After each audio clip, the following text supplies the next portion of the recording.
vida ali. Que todo e qualquer direito depende da pessoa estar viva, não é? Tanto que nós podemos substituir o conceito de direito por bem da vida. Só tem direito quem vive, mas um dos 4 é a propriedade. Nós temos a liberdade, a igualdade, a propriedade, a segurança. Só que a mesma Constituição que consagra a propriedade como direito fundamental, consagra a sua função social. Há uma hipoteca social recaindo sobre a propriedade. Nós não assimilamos ainda que a nossa permanência no planeta é muito curta. Nós vivemos algumas décadas, né? Não sei se há alguns católicos que assistiram à missa do último domingo. No último domingo o evangelho era primoroso, né? Era o evangelho de alguém que interrompe Cristo e fala assim: Senhor, faz com que meu irmão divida a sua herança comigo. E ele fala: peraí, não foi para isso que eu vim. E eu vou te contar uma historinha, né? Que eram as parábolas. Um homem colheu um excesso de trigo, ficou felicíssimo, né? Como a Cátia Abreu, do centro da Confederação Nacional da Agricultura, maior tonelagem de grãos, né? E percebeu que tinha poucos celeiros. Então o que é que eu vou fazer? Eu vou derrubar esses celeiros e vou construir um enorme. E aí eu guardo toda a colheita, guardo também os meus bens, e aí eu vou aproveitar a vida, comer, beber, me divertir, descansar, vou ter anos para usufruir da minha riqueza. E aí, como é que termina a historinha? Seu louco, hoje mesmo eu venho buscar a tua alma, né? E a primeira leitura era assim: aquele homem diligente que trabalhou, amealhou uma fortuna, vai deixar essa fortuna para quem? Para aquele filho vagabundo que não fez nada, né? Então, se nós pensarmos bem, a propriedade é algo que tem que estar a serviço das pessoas, não deve ser finalidade em si. Não se deve estocar propriedade, fazer coleção de terrenos, cercar áreas glebas enormes, não é? A propriedade está a serviço do bem-estar, né? Então, esse medo da fraude, o zelo desproporcional a uma propriedade que já não é absoluta, mas é relativizada, dificulta a leitura social dos direitos. É um problema cultural. Nós temos leis em excesso, temos uma Constituição principiológica que tem como princípio norteador a dignidade da pessoa humana, e a cidadania é outro direito fundamental, o direito a ter direitos. O preâmbulo promete o bem-estar, o desenvolvimento, a igualdade, a justiça como valores supremos de uma sociedade fraterna, pluralista, sem preconceitos, e temos inúmeros outros textos normativos que permitiriam que a propriedade fosse bem usufruída e não faltasse moradia para ninguém, não é? Um desses textos é o Estatuto da Cidade, outro é a Lei 11.977, de 7 de julho de 2009, que já foi alterado várias vezes, né? Nós precisamos de vontade e coragem para fazer com que a vontade do Constituinte e da lei seja concretizada.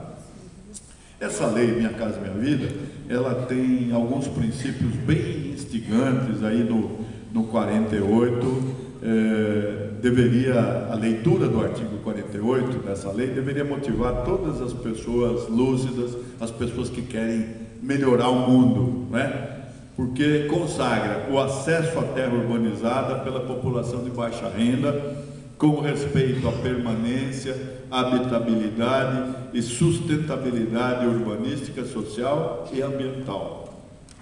Outro princípio, a articulação com as políticas setoriais de governo e iniciativa privada para integração social, geração de emprego e renda. Outro princípio, participação plena dos interessados em todas as etapas. Estímulo à resolução extrajudicial de conflitos. Concessão do título preferencialmente para a mulher. Isso já é contribuição de Dona Dilma, né? Mas é porque a mulher, hoje, ela é chefe de muito núcleo familiar, né? E também o legislador percebeu que a mulher tem mais raízes do que o homem, né? O homem é cigano pela própria natureza, a mulher não. Veja que a mãe é a matriz, né? Por que os romanos diziam mater sempre certa est, né? A mãe é sempre certa, o pai talvez, né? Então, ninguém está excluído de participar desse projeto para que a regularização fundiária seja alguma coisa concreta. Não pode ser uma lei que não pega. É só no Brasil que existe essa história de lei que não pega. Não existe isso, né? A lei é a expressão da vontade geral. A lei é uma relação necessária que se extrai da natureza das coisas. Então não pode ter lei que não pega, né? E essa é uma lei que tem que pegar. Então a regularização fundiária, ela tem que ser promovida pela União, pelos estados, pelos municípios, pelo Distrito Federal, pelos beneficiários, seja individual ou coletivamente. Forma-se um grupo para fazer a regularização, pelas cooperativas habitacionais, pelas associações de moradores, pelas fundações, pelas organizações sociais, pelas organizações da sociedade civil de interesse público, por outras associações civis com finalidade ligada a desenvolvimento urbano e regularização fundiária. Quem teria sido excluído aí? Só encontrei ausência de menção ao Ministério Público, mas ele é chamado sim a colaborar, talvez como curador, como fiscal. O legislador preferiu que ele não fosse o próprio promovente da regularização. E o que é que se espera? O rol dos conclamados, né, essas pessoas que foram chamadas pelo legislador para implementar a regularização fundiária, há uma sugestão aí de convívio de visões plurais de uma questão abrangente que interessa a todos. Ou seja, é lógico que pode haver uma inicial rispidez de diálogo, que pode haver uma espécie de ressentimento, que pode haver uma inexata compreensão dos objetivos de cada lado, de todos os envolvidos. Mas a receita qual vai ser? Sentar-se à mesa, dialogar, conversar, debater até a exaustão, com paciência, com serenidade, com tolerância para ouvir o outro. Nem sempre é fácil ouvir aquilo que nós não gostamos, mas nós temos de aprender esse convívio, conviver com as diferenças. Então, a Justiça, a Administração Pública, os serviços delegados, os cartórios, os chamados cartórios antigos, né? Os urbanistas, os sociólogos, os psicólogos, os assistentes sociais, os historiadores, os líderes comunitários, podem e devem contribuir com o contínuo aprimoramento do processo de regularização fundiária.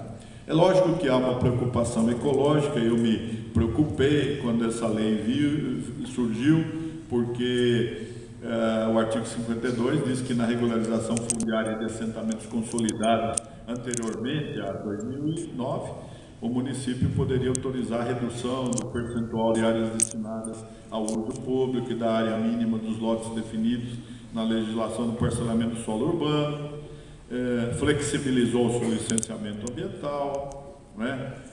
Achei muito séria a possibilidade de regularização de ocupação em área de preservação permanente. Entretanto, a lei está aí, ela foi aprimorada. A Corregedoria Geral da Justiça de São Paulo editou o provimento 18 em junho de 2012.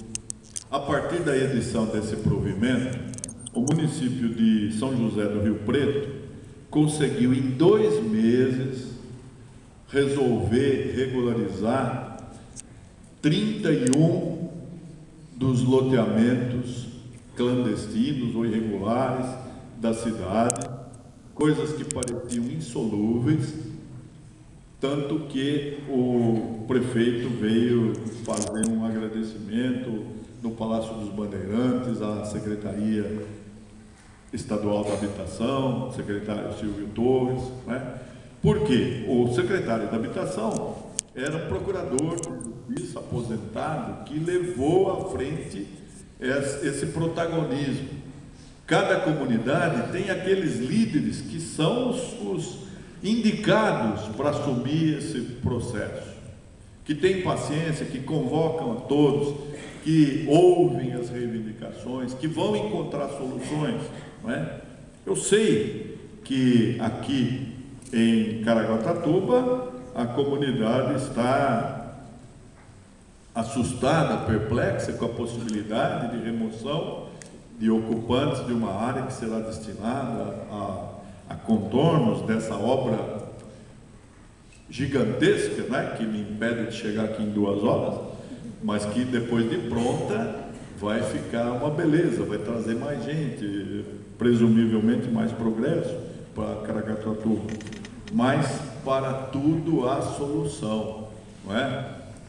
Eu sei, já senti que há um entusiasmo, há boa vontade, ninguém se recusou ao diálogo. Os principais atores desse projeto de não deixar ninguém sem moradia, que é direito social fundamental, inscrito na Constituição da República Federativa do Brasil, e portanto, se há todo esse clima de boa vontade, de entusiasmo, de coragem de enfrentamento, Caraguatatuba chegará sim a uma solução. Nada é insolúvel. O provimento 21, que foi editado agora, em 2013, já colheu também as experiências de várias comunidades. Eu fiz primeiro apelo generalizado a que todos levassem sugestões, né? Os registradores de imóveis, os advogados, as cooperativas, as prefeituras, a Secretaria Estadual da Habitação, o Ministério das Cidades, todos que quiseram contribuir mandaram sugestões, e o provimento 21 é muito mais ousado do que o 18 de 2012, o 21 é de 2013. Esse provimento mostra, sinaliza que não há nenhuma possibilidade de se enfrentar uma situação irresolúvel, não há nada insolúvel. Nós temos que dar respostas, ainda que às vezes, acabei de falar para o doutor Diego, ainda que às vezes atropelando formalismos, não é? Mas o registro de imóveis no Brasil tem uma inspiração saudável, a cada imóvel corresponde uma matrícula, e isso é um projeto que começou em 1976, embora a lei dos registros públicos seja de 73, e já se adiantou bastante. Nós estamos conseguindo chegar a um ponto muito favorável, principalmente no estado de São Paulo, com toda a tecnologia disponível, aquilo que nós estamos fazendo com os registros de imóveis e com as outras serventias, com os tabelionatos e o registro civil, e nós estamos tentando mostrar ao Brasil que é possível aperfeiçoar o sistema com segurança, mas nos servindo da tecnologia que está disponível. Hoje qualquer criança nasce mexendo em iPad, mexendo em smartphone, né, em iPhone, dá um baile. Tem uma neta de 5 anos que fala: vovô, você é burro. Eu falei: eu sou, né? Eu já te ensinei quantas vezes, né? Mas nós temos a tecnologia disponível, nós podemos fazer alguma coisa que venha para mostrar ao resto do mundo que não é só que o Brasil não é só carnaval, não é só folclore, não é só Amazônia, mas nós temos de chamar todos à participação. Nesse momento em que eu disseminava essa ideia do provimento 18, eu gostaria, e fiz isso, uma espécie de peregrinação, tentando convencer os jovens a participar desse processo. Por quê? cada cidade vai resolver de uma forma. Estive recentemente numa comarca em que o promotor assumiu esse processo. Ele não tinha condições de fazer o levantamento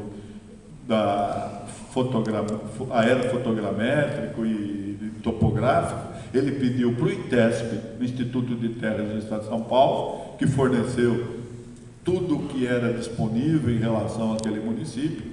Aí ele não tinha pessoal para fazer o cadastramento dos ocupantes da área, né? Ele pediu para o tiro de guerra, o tiro de guerra fez. Então veja, aí ele encontrou problema de fábrica de Santo Antônio, do Espírito Santo, foi conversar com o bispo, a mitra abriu mão, ele resolveu sozinho. Por quê? Porque tem protagonismo, tem vontade, não é? Não enfrenta barreiras, não é? Ele enfrenta as barreiras e sabe que elas podem ser ultrapassadas, superadas, né? Tem que fazer como o Cocteau, né? Não sabia que era impossível, foi lá e fez, né? Então, aparentemente, a regularização pode parecer algo difícil, mas se nós envolvermos toda a comunidade, nós vamos poder mostrar que isso é viável. E por que a regularização é importante? Porque ela é uma fábrica de inclusão cidadã. O indivíduo que não tem propriedade, que é mero ocupante, às vezes chamado de invasor, ele é um semi-cidadão, não é? Agora, no momento em que ele recebe o título, que ele é proprietário, ele pode obter financiamento, ele pode melhorar a sua casa, não é? Ele passa a ser alguém reconhecido, houve uma inclusão, e essa inclusão é muito importante para que nós devolvamos ao brasileiro o orgulho de integrar um país jovem, que tem tudo para ser melhor do que é, e desde que nós consigamos moralizar política partidária, que foi tão mal avaliada, né, nós vamos ter um futuro mais condigno, né? O jovem, principalmente aquele que estuda direito, se ele participar desse projeto, por exemplo, fazendo o cadastramento da população, fazendo o fichário, ele vai ter uma experiência concreta com aquilo que é as sequelas, as máculas da exclusão, né? Ele vai sentir o que é a hipossuficiência, ele vai verificar quantas as formas de pobreza, de miséria, de marginalidade que nós deixamos desenvolver sob as nossas vistas, e nós muitas vezes somos insensíveis a isso, né? Há muitas pessoas que para nós são invisíveis, e as pessoas têm uma dignidade íncita, né? Elas têm de ser resgatadas na sua dignidade. É muito mais importante trabalhar num projeto desse, para o acadêmico do direito, do que fazer essa bobagem de júri simulado, né? Por que brincar de teatrinho quando ele pode fazer alguma coisa concreta, né? Então, e nós fazemos isso há 50 anos, júri simulado, júri simulado. Então é muito mais importante essa experiência concreta, não é? É uma experiência saudável de confronto entre o mundo ideal da norma e o mundo real da vida. É um treino muito bom para o pleno exercício da cidadania. Então, o Constituinte fez a sua parte, o legislador fez a sua parte e, modestamente, até o Poder Judiciário fez a sua parte através da Corregedoria Geral da Justiça. O Judiciário saiu do imobilismo, relegou a inércia para a fase pré-processual, porque a nossa cultura poderia dizer: o juiz é inerte, só age se provocado. Isso é semi-verdade. Ele não pode começar o processo, mas depois que o processo começou, a responsabilidade é dele. Impulso processual é regra vigente do Código de Processo Civil. Não pode ter processo parado. Se tiver parado, é responsabilidade do juiz. O Executivo se compenetrou das suas responsabilidades, e provou que administrar e cumprir adequadamente a vontade da lei. O registrador teve coragem para atuar de acordo com a autonomia que o sistema conferiu. Ele é um agente